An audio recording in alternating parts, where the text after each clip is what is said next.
Bilicus sits behind his desk in his office. The room has a heavy atmosphere as the 7 remaining strongest fighters have all gathered.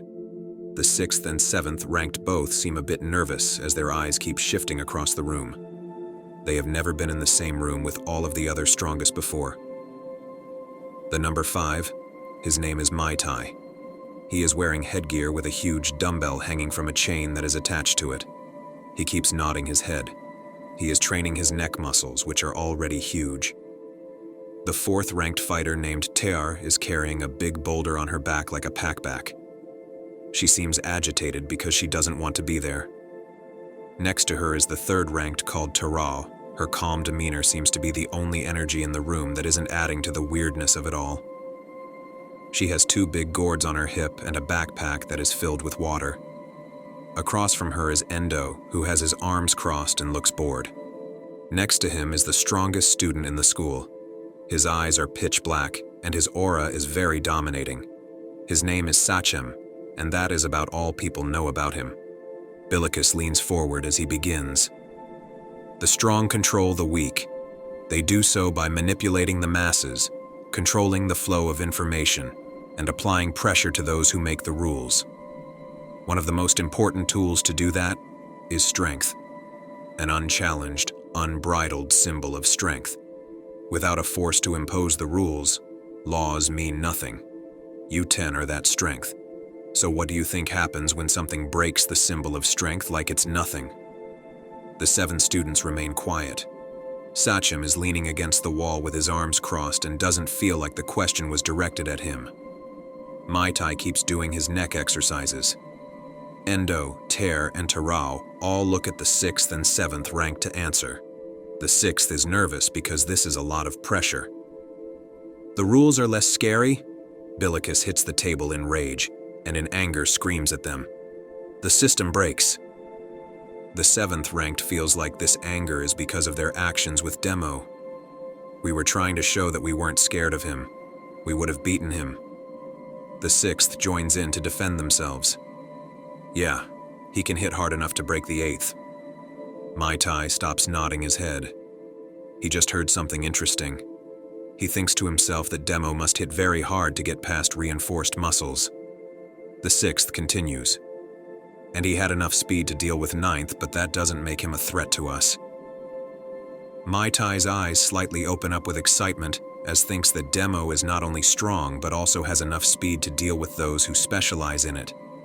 This means he can enhance his punches by increasing their momentum using his speed. Mai Tai is now so interested that he is curious to hear what happened to the 10th ranked and Demo. What happened to the 10th? The 7th ranked answers.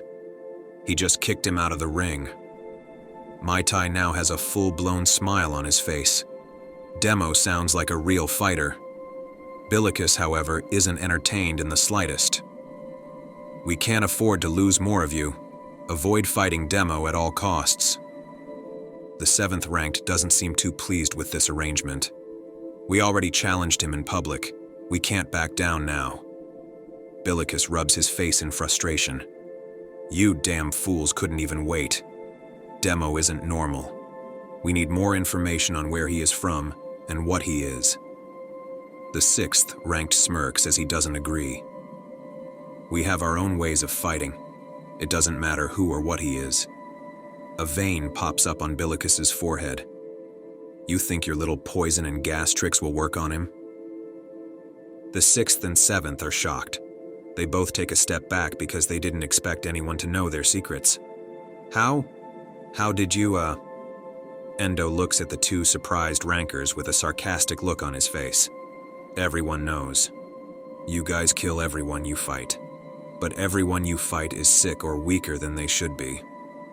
Without saying a word, Mai Tai starts walking towards the door. Bilicus sees this and tries to stop him. Mai Tai, we aren't done yet. Mai Tai acts like he doesn't hear him and keeps walking. Once his hand is on the door and he is about to turn the handle, Sachem speaks. Mai Tai. Mai Tai immediately stops, turns around, and walks back to where he was standing. His head is down, and he doesn't say a word. Bilicus looks at Sachem and nods as a thank you. Bilicus sits back down and grabs a folder from his desk drawer. and puts it on the table. This is what we know so far about Demo and his friends. While the meeting is going on, Demo is at the gym with his fellow club members practicing cover-up. He is thinking to himself that it's too bad that Billicus interrupted the fight, but there is something off about those two, so it might have been for the best. 10 has followed the dealer with glasses to his dorm and is waiting to see where he will go next.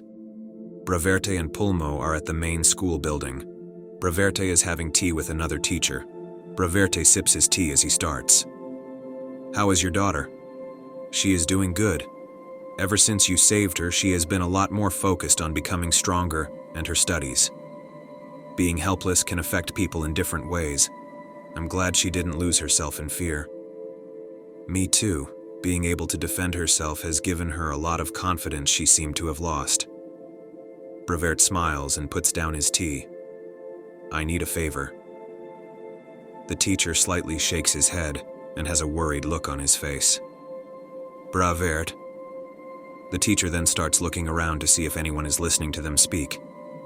Bravert can tell how nervous the teacher is. "I just need some information on the abandoned research facility." The teacher's eyes pop open in shock. He jumps up from his chair as if lightning struck his seat. He violently shakes his head. No, I'm sorry, Braverte, but I can't help you with this."